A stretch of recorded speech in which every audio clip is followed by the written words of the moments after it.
Welcome to The Explainer. Today, we're digging into a real puzzle about modern India. Why do so many of its current struggles, with things like corruption and bureaucracy, feel like they're stuck in the past? We're going to unpack a pretty compelling idea, that these aren't new problems at all, but are actually deep, persistent echoes of its colonial history. So here's the big question, right? India has been a free republic for almost 80 years. So why do the frustrations that people feel today, with the government, the endless paperwork, the politics, why do they feel like ghosts from a completely different time? Why does the past still have such a powerful grip on the present? And look, we're talking about things that are part of the daily conversation in India. Systemic corruption, that soul-crushing bureaucracy we all call red tape, the blaring sirens and sense of entitlement that comes with VIP culture, and of course, political divisions that just seem to get deeper and deeper every year. These aren't just abstract ideas. For millions, they are frustrating everyday realities. So here it is, the core argument we're going to explore. What if these problems aren't actually post-independence failures? What if they are features, not bugs, of a system India inherited almost wholesale from the British? A state that was never designed to serve its people, but was built from the ground up to control them. To really wrap our heads around this, we have to understand a key concept: Swaraj. For thinkers like Mahatma Gandhi, Swaraj, or self-rule, was about so much more than just kicking the British out. It was about a much deeper kind of liberation, a decolonization of the mind, of our attitudes, and of the very institutions that run the country. And that raises the big question. Was that second, deeper freedom ever truly achieved? So, to find the root of the problem, we have to go back to the source code, so to speak. Let's take a look at the blueprint of the British Raj and see what kind of governing machine it actually was. At the very heart of this machine was the Indian Civil Service, the ICS. It was famously called the steel frame that held the empire together. And that phrase, it tells you everything you need to know. This wasn't a service for the people. It was designed from the ground up to be a small, elite ruling class, intentionally kept separate from and superior to the very people it governed. And this is where you can see the unbroken line, plain as day. This table draws a direct path from the colonial ICS to the modern IAS. I mean, the name barely even changed. But focus on that last row. The relationship might have shifted from ruler-subject to what's often called Mai-Bap Sarkar, which is a kind of paternalistic parent state. But the citizen is still treated like a child. The fundamental power imbalance, it never really went away. And all that bureaucracy, all that red tape that drives everyone crazy, that was not an accident. It was a weapon.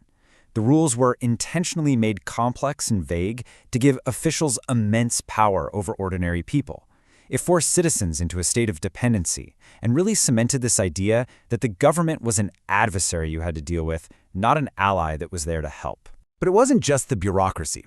The British also fundamentally reshaped Indian society itself, and they did it using a pretty clear three-step process. First, they classified. They used tools like the census to take what were once fluid local identities and shove them into these rigid, pan-Indian boxes of caste and religion. Then they hardened those categories using laws and official policies. And finally, they governed by pitting these newly defined groups against each other, which directly led to the kind of identity-based politics we still see so much of today. Okay, so that was the colonial blueprint. Now let's fast forward and see how that same old operating system continues to run right here inside the modern Indian Republic. The basic power dynamic just put on new clothes. That old colonial ruler-subject relationship, it morphed into the Mai-Bap Sarkar, where the government still acts like an all-knowing parent and the citizen a helpless child.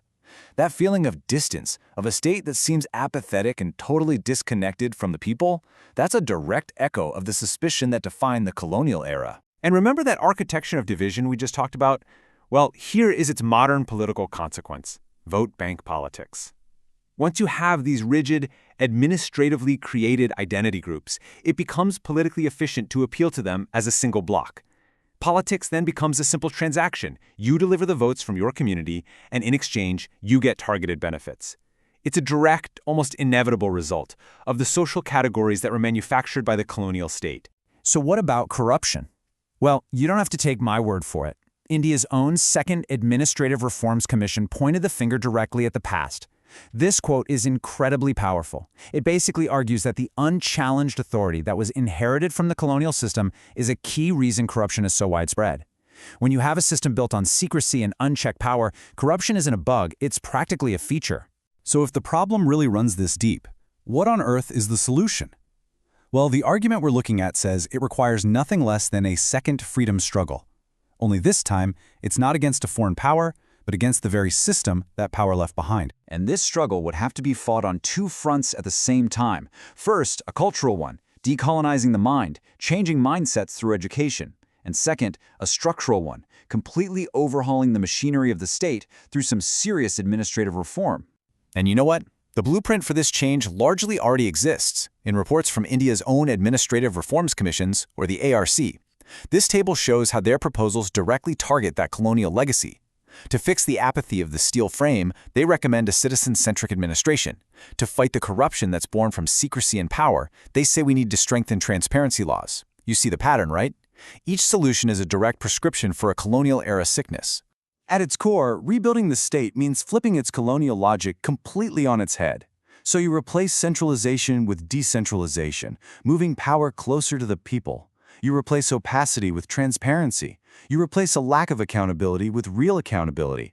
And you replace those complex rules that empower officials with simple ones that empower citizens. Ultimately, the entire project, this whole massive undertaking, it boils down to one powerful idea: to completely transform the state's DNA, to change it from an instrument of control, which was its original colonial purpose, into a platform for genuine public service. And so, that leaves us with the final and most critical question.